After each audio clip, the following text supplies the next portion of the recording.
Good afternoon mga ka-travelers. Ngayon ay maulan dito sa Marikina. Kunan po natin ang Our Lady of the Abandoned Church dito sa Marikina.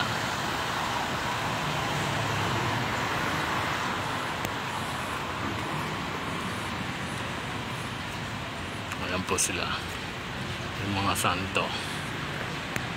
2, 4, 6, 7 santo. Sa kabila ay 6.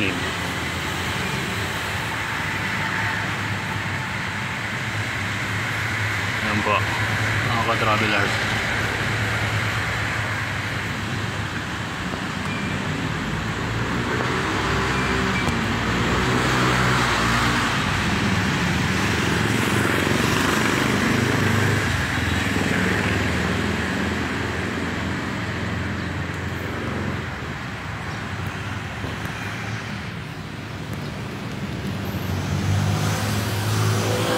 See you next video. Bye bye. God bless.